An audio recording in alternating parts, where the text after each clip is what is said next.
Historical Society, and thank you all for coming tonight.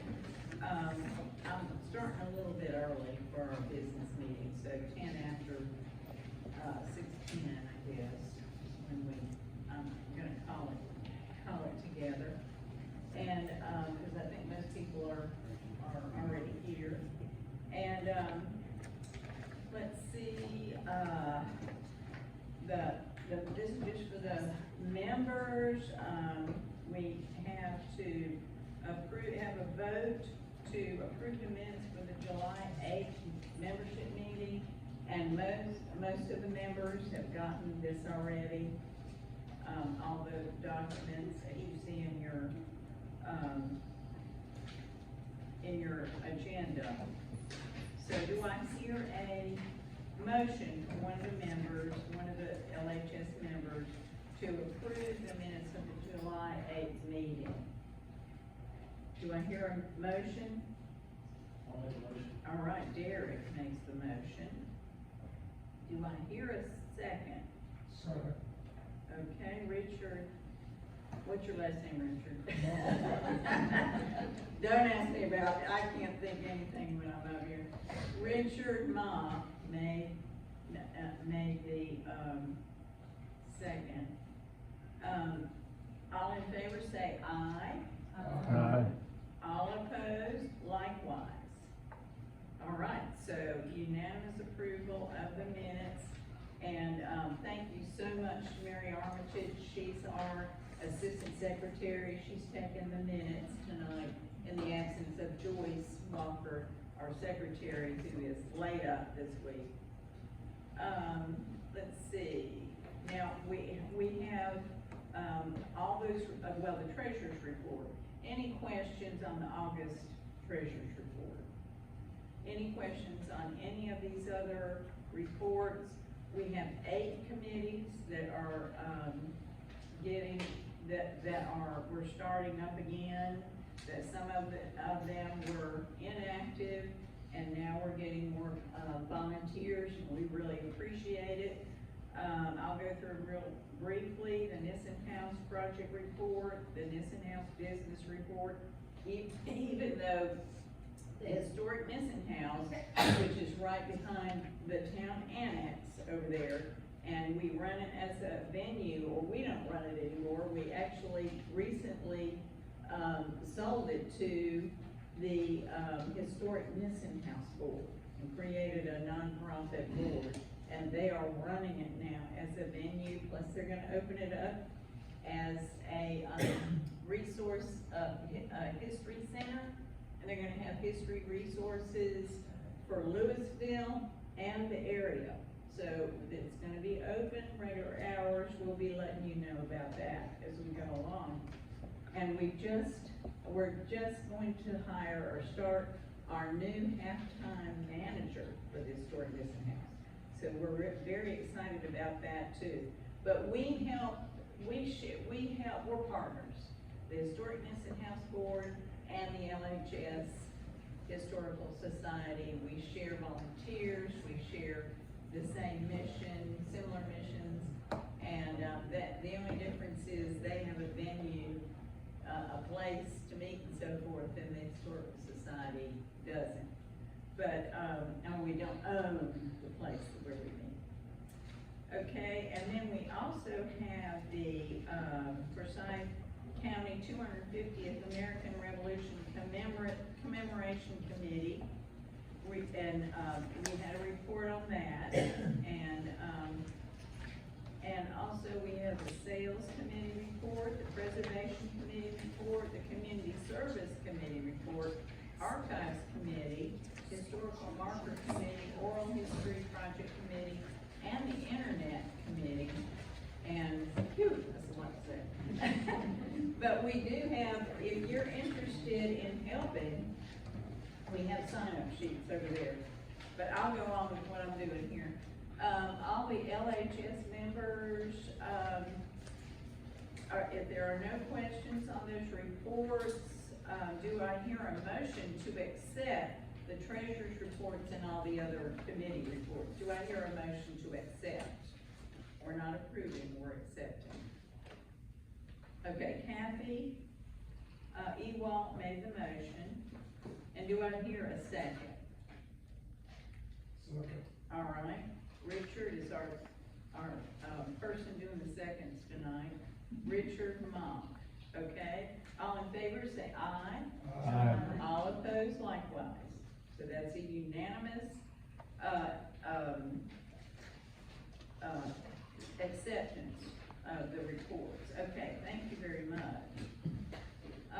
Also, I need one member, this is just a housekeeping thing, one member to volunteer, I'm gonna try to get it now, volunteer for, bringing the drinks for our annual meeting, which is gonna be May 12th, 2025.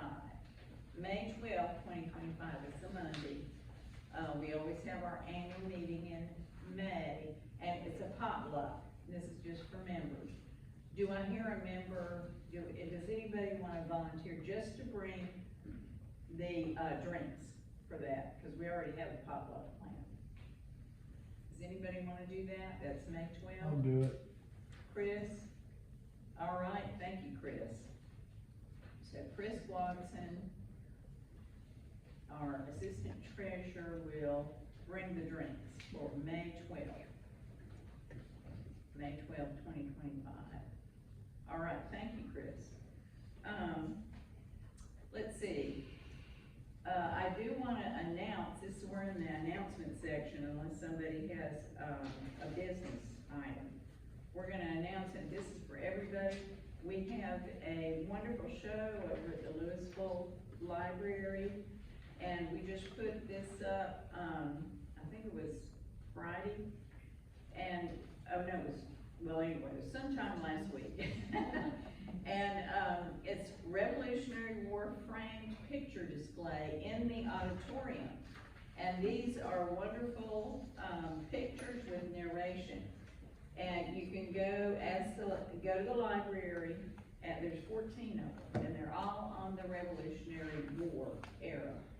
And, very well done.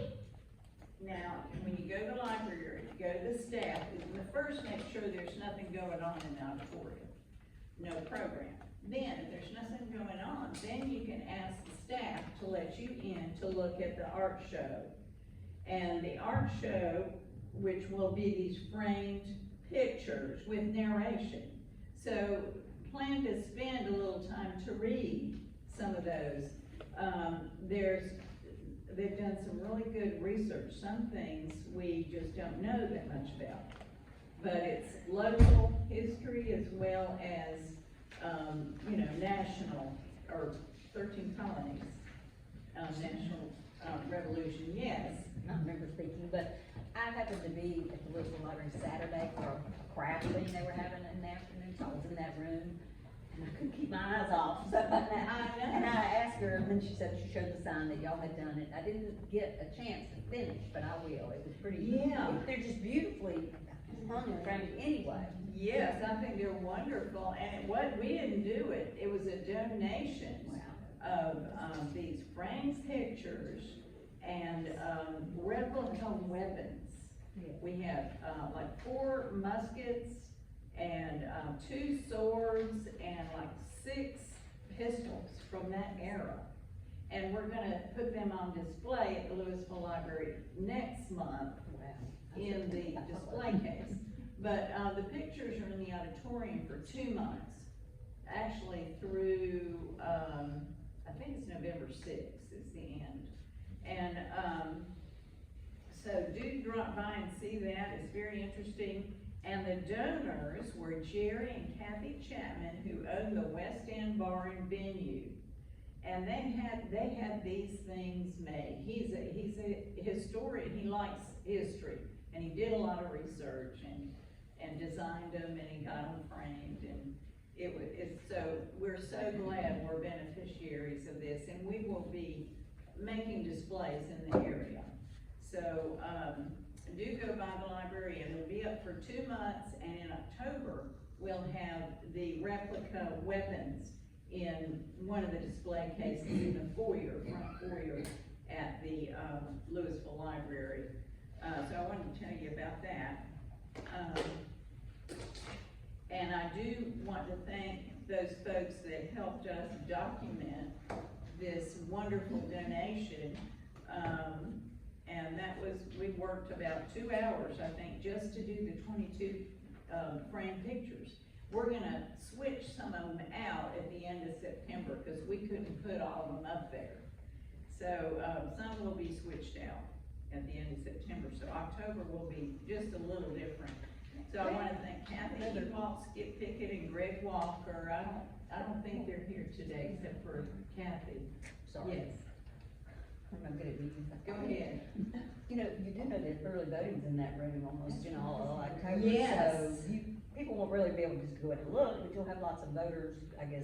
that will be Exactly, yeah, they'll be exposed to it, but they'll have to come back and read some of them. I mean, some of them don't have narratives, narration, but it's, you know, a lot of them are, and some of it's pretty, you know, good research. How long it was gonna take.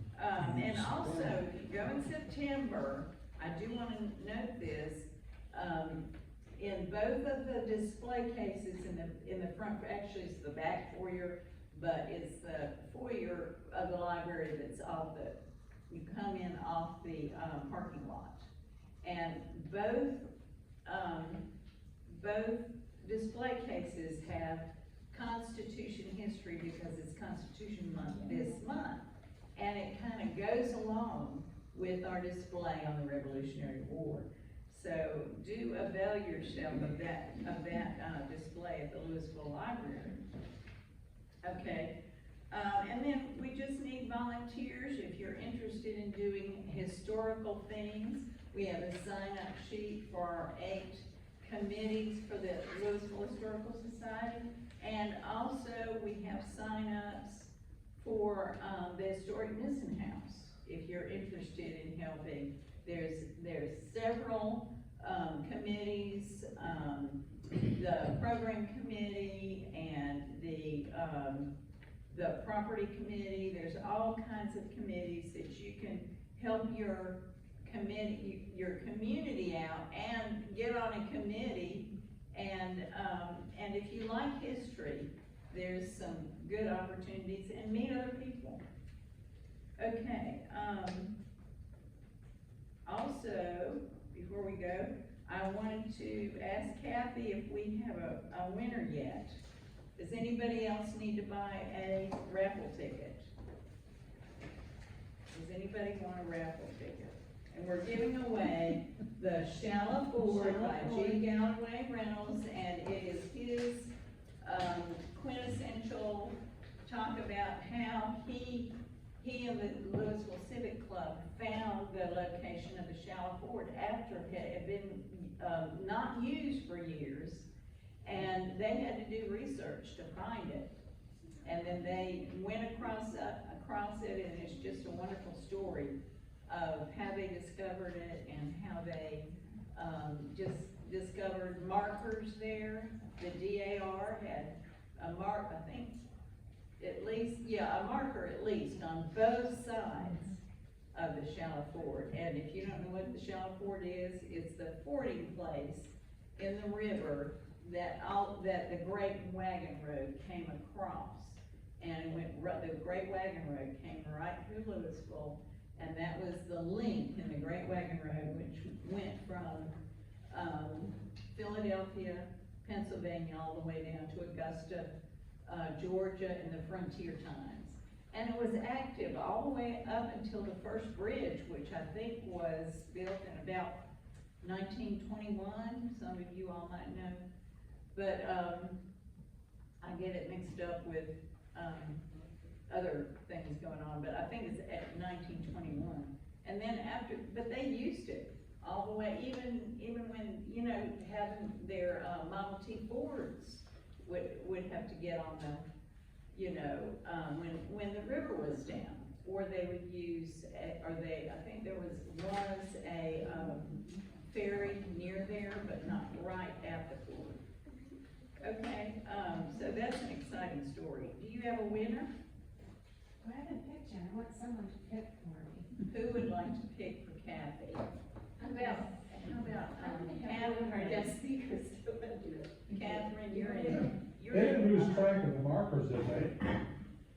because they, No, they did not lose track of the markers. they knew where those were at all the time, right? Yes, yes.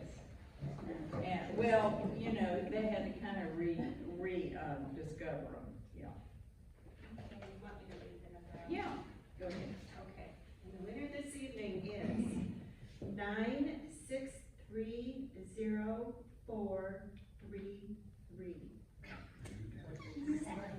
Who won? Do we have a winner?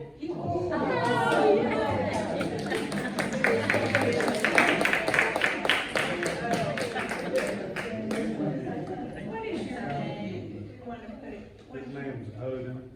Odin? Yeah. How do you spell it? Odin. And the last name? Ellis. E-L-L-I-S. Odin Ellis. Well, congratulations, Odin. That's wonderful. So glad you came today. All right. Enjoy that book. And we also have, after, if you want to look at the things we sell, we've got a lot of good stuff over here for sale. And Kathy's our sales, chair, committee chair. She'll help you or I can help you. All right, the next Historical Society, Louisville Historical Society's membership meeting will be Monday, November 18th, and just put it on your calendar. It's not the second Monday in November because of the Veterans Day holiday. So we're having to put it down to November 18th at 6 o'clock, and it'll be right here in the Mary Alice Warren Community Center. And I will recognize our Vice President, Derek Beecham, who will tell us about the November program. Come on, Lance. Our November program will be Randall Jones. Many of you know him or have heard of him. He is used to be write columns in the newspaper, and he's wrote several books. He's a big fan of Daniel Boone, which I am myself. So he will be speaking on his newest edition of In the Footsteps of Daniel Boone, his new book. So he'll be here in November. All right, we're looking forward to that. I have just, stay up there, Derek. I'm asking if anybody has announcements from the floor, historical things. Any events coming up or, all right, thank you so much. And, I'm just gonna declare, unless somebody has another item of business or an announcement, I'm gonna declare the business meeting over at, might as well call it 6:30.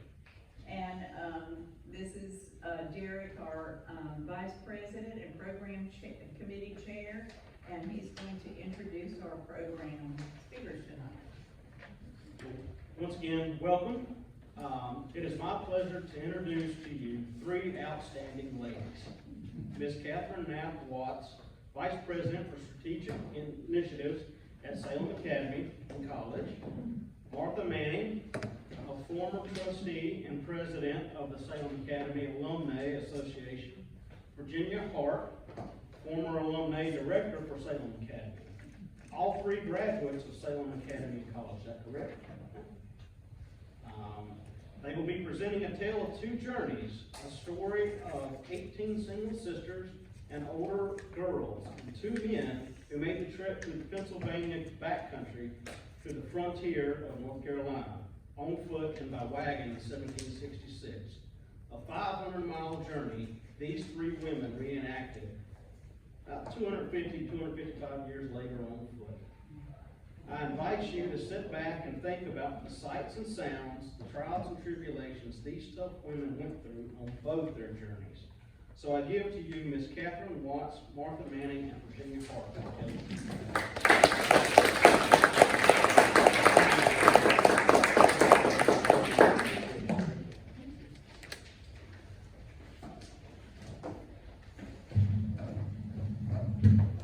Thank you so much for coming tonight. We're really delighted to present this Tale of Two Journeys for you, and all three of us are graduates. My two colleagues from Salem Academy and I from Salem College. It's really a great pleasure for us to get a chance to talk about something that we love so much.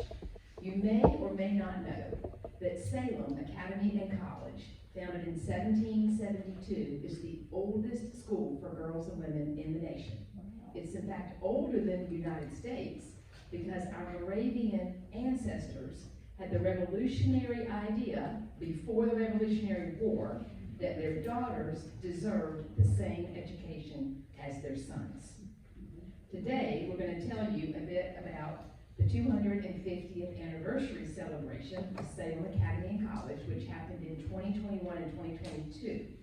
And specifically, we're going to share with you our tale of two journeys, which is the story of two groups of women who made two 500-mile journeys from Bethlehem, Pennsylvania to Bethabara, North Carolina in 2 Octobers, 255 years apart, in 1766 and in 2021. Martha is representing a 1766 journey walker. I am representing a 2021 journey walker, and Virginia is representing our history professor. Through this tale of two journeys, we will tell you why the girls and women on the original 1766 journey were crucial to the founding of the town of Salem, which is the foundation of Winston-Salem, and how several of them became the first teachers and staff at the School for Girls, now known as Salem Academy and College.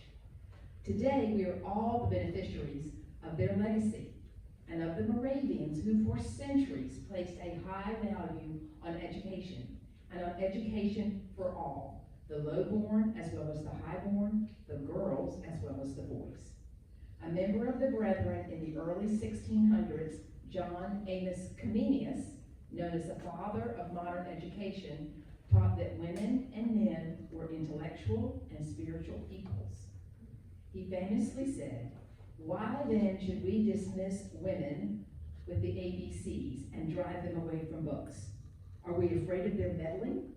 The more we introduce them to mental occupations, the less time they will have for meddling, which comes from emptiness of the mind."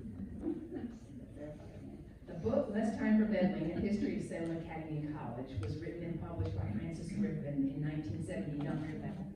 She wrote, across 3 centuries and 2 continents, the Moravians built a tradition of education so strong and so ingrained in their congregational life that it was part of their baggage, no matter where they traveled or what hardships they encountered.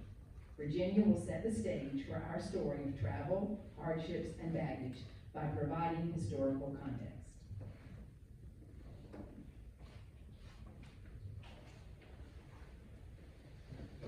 The Moravians planned immigration from Europe very carefully by screening volunteers for the skills that were needed in the American settlements. Passage was paid for by the Moravian Church, and immigrants were met at the port and transported directly to Moravian communities. Many other non-Moravian immigrants arrived in America destitute or in debt for their passage, which meant they had to become indentured servants for up to 9 years to pay off the debt.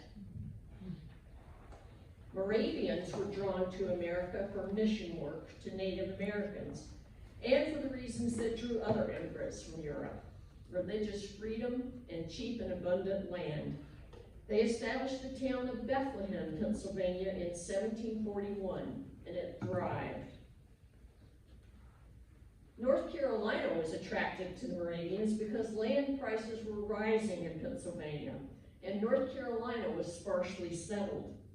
When Lord Granville, the royal governor of North Carolina, offered 100,000 acres for sale, the Moravians acted quickly. They purchased the land in 1751, and in 1752, Bishop Spinenberg led a survey party to explore much of western North Carolina. They eventually selected a tract near the Yadkin River at the 3 forks of the Muddy Creek and named it Wachau in honor of Count Zinzendorf's estate in Austria. This was later anglicized to Wachovia. In 1753, 11 single brothers from Bethlehem established Bethabara, which means House of Passage. It was intended to be a temporary community until this town of Salem could be planned and built. The Moravians knew they needed a complete community for Salem to thrive, with all choirs represented, married couples, single brothers, single sisters, and children.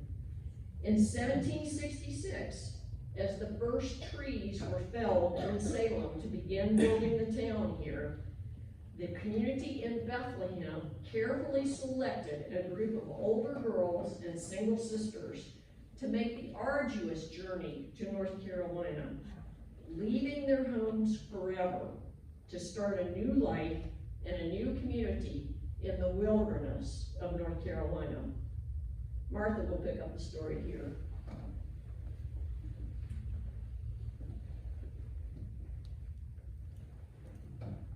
So, how do we know anything about a journey from 255 years ago? For that, we have a 16-year-old Moravian girl, Maria Salome Neuer, to thank. Salome kept a diary that provides us an eyewitness account of the day-by-day hardships and triumphs of their 500-mile trek through the backwoods. We also owe a debt of gratitude to Dr. Aaron S. Fogelman, who in 1994 found this remarkable travel diary in the Bethlehem archives and translated her German script into English. The party of 19 Moravians, 17 of them women and girls, left Bethlehem on October 2nd, 1766. There were 12 older girls, ages 13 to 17, 4 single sisters in their mid-20s, 1 married sister whose husband was already in the Vabra, and an English preacher and his wife. They were also accompanied by a few men who helped them along the way. A key figure from among the older girls was Sister Elizabeth Ersterline, age 17, and the oldest of her choir. At age 25, she became the first teacher of the girls' school in Salem, now Salem Academy College, and she would serve there for 8 years until she married. Salome is going to take us along with her for the next couple of minutes as I read from her journal. Day 1, October 2nd. We began our journey early at 7:30. It troubled us greatly because we realized we may never see them again in our life. Before we had made it out of town, a man approached us and asked the brothers, "Why are you sending all your pretty young girls from their home? Bethlehem's going to become deserted." That evening, as we sat down together to eat, the woman of the house asked us to sing a verse. And she said that never in her life had she heard such singing, beautiful singing, as that of the young girls from Bethlehem. They do not